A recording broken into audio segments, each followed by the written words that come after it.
Gérard, j'espère que tu as noté sur ton agenda la date du 22 mars. Le 22 Absolument. mars 2018, on sera 50 ans après le 22 mars 1968. C'était le début du mouvement de mai 68. Et surtout, le 22 mars prochain, grande mobilisation dans la fonction publique et également à la SNCF pour les cheminots.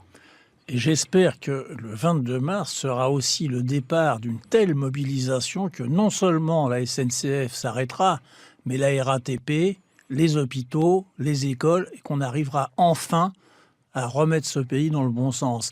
Alors justement, je vais parler de la SNCF, la Société nationale, j'insiste sur ça, des chemins de fer français. Vraiment, c'est quelque chose d'important pour moi. C'est doublement important parce que mon père était cheminot.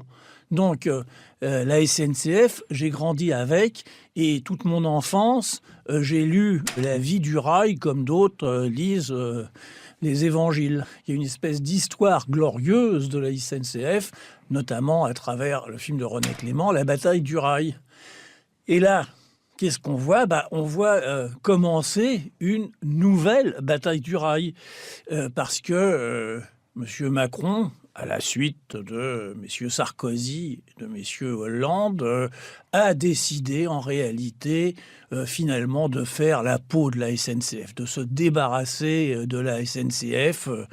Et selon sa méthode, eh bien, ça sera la mort sur ordonnance. Parce que cette attaque-là, en réalité, c'est un bras de fer qui est engagé pas seulement contre les cheminots, mais contre tous les travailleurs de ce pays. On a, on le voit, Macron et Philippe qui s'ajouent un petit peu à la Margaret Thatcher dans les années 80 en Angleterre, qui avait d'abord attaqué les mineurs pour ensuite s'en prendre à tous les travailleurs. Donc pour le moment, le gouvernement est en train de bomber le torse, de montrer ses muscles, y compris en passant par ordonnance, mais au final... c'est pas le fond du problème, parce que ordonnance ou pas, nous ce qu'on rejette c'est le contenu de la réforme.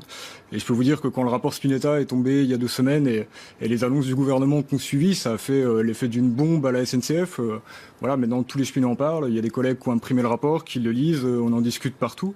Et puis ça a d'abord été le choc, et une fois passé l'émotion, ce qui est resté, c'est l'envie d'en découdre, l'envie de se battre. On parle de grève maintenant dans tous les chantiers, dans toutes les gares, avec cette fois l'idée que ça sera pas seulement un mouvement de protestation pour montrer qu'on n'est pas content, mais que cette fois on y va pour jouer la gagne, on y va pour faire reculer ce gouvernement.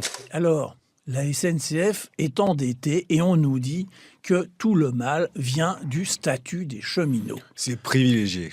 Voilà, c'est les cheminots. Voilà, alors c'est de leur faute, bien entendu, la faute du personnel, si la société ne fait pas autant de profit qu'elle devrait. Cette année, elle fait quand même 4 ou 5% de plus que d'habitude. Enfin, les résultats sont très, très favorables. C'est aussi, c'est de la faute des cheminots, bien entendu, si les trains n'arrivent pas à l'heure, vraisemblablement, parce qu'eux-mêmes arrivent quand ils ont envie pour faire ce qu'ils veulent. Donc c'est bien entendu de leur faute. Puis c'est aussi de leur faute si les billets sont trop chers. Ça, on est certain que c'est sans doute eux qui en profitent pour s'en mettre plein les poches. Et puis, c'est aussi de leur faute si on ferme les petites gares, parce qu'ils ne veulent pas s'arrêter aux petites gares, donc on décide de fermer les petites gares. Et puis, bien entendu, c'est la faute aussi de leurs syndicats, si tout ça ne marche pas, avec des syndicats qui en veulent toujours plus et encore plus, et des statuts et des garanties, et pourquoi pas des droits. Donc, on se demande où on va.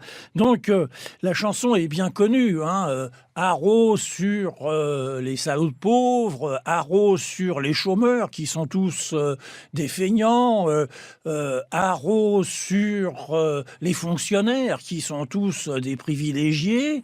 Bref, cette chanson-là, on l'a entendue des milliers de fois, avec, bien entendu, on connaît aussi le refrain. Le refrain, il est parfait. Le privé, eh bien, c'est le paradis sur la terre. Tout marche très bien, tout va très bien, tout est efficace. Tout ça, c'est de la propagande, c'est des mensonges éhontés. Alors on nous dit non, c'est pas de la privatisation, c'est pas du tout ça. Mais bien sûr que c'est de la privatisation. On nous dit c'est l'ouverture à la concurrence. Oui.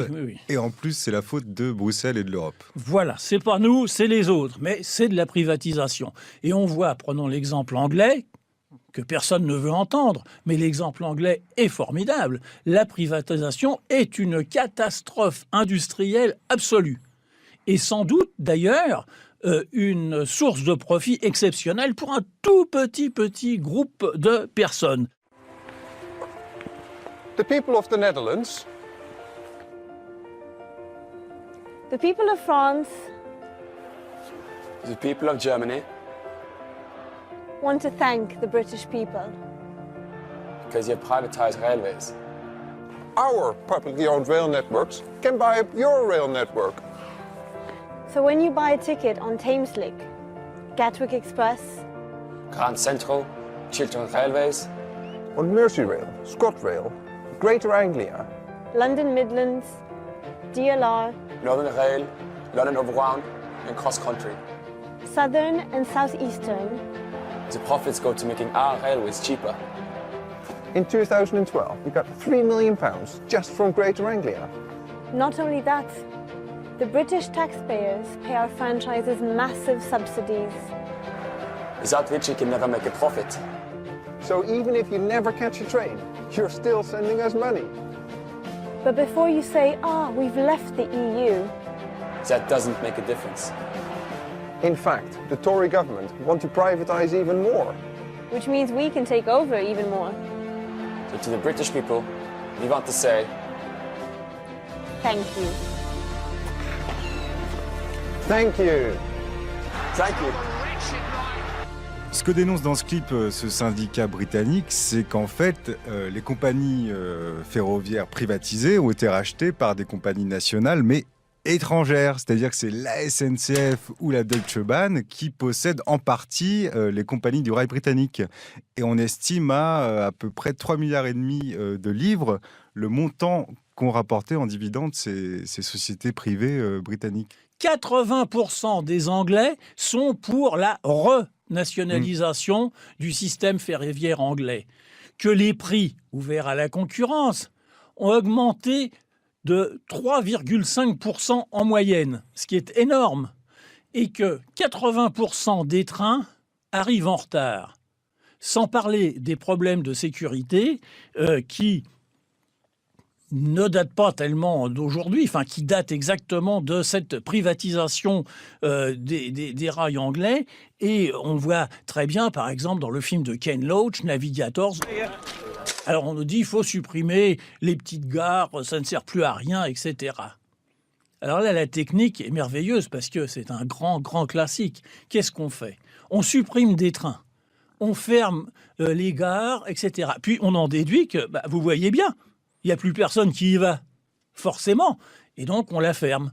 Et Chomsky l'explique très bien que pour casser un service public, on organise d'abord sa désorganisation. On organise son inefficacité et on change les horaires des trains. On met un horaire où personne ne le prend et après on dit effectivement, regardez, ça ne marche pas, donc on ouvre à la concurrence et on privatise. You want to destroy some system, first defund it.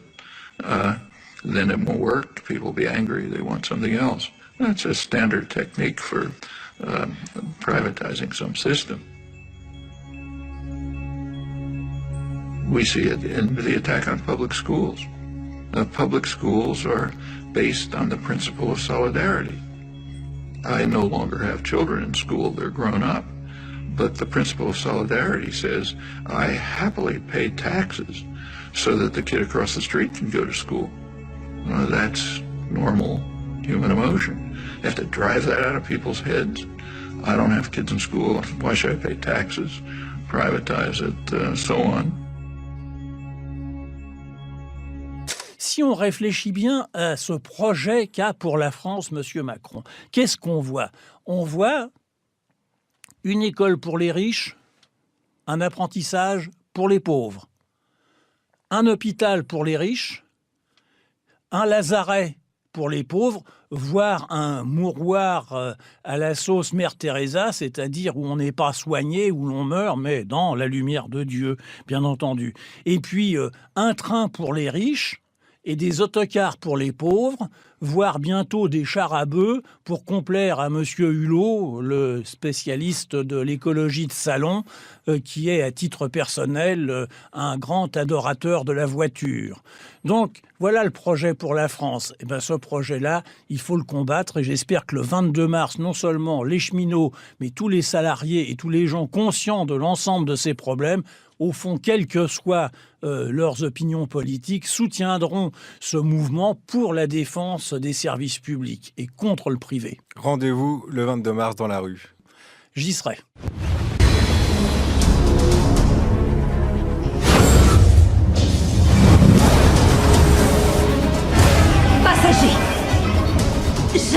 ma place à l'avant. Vous avez la vôtre à l'arrière. Restez à votre place. Je pense que c'est quand le moment? Bientôt.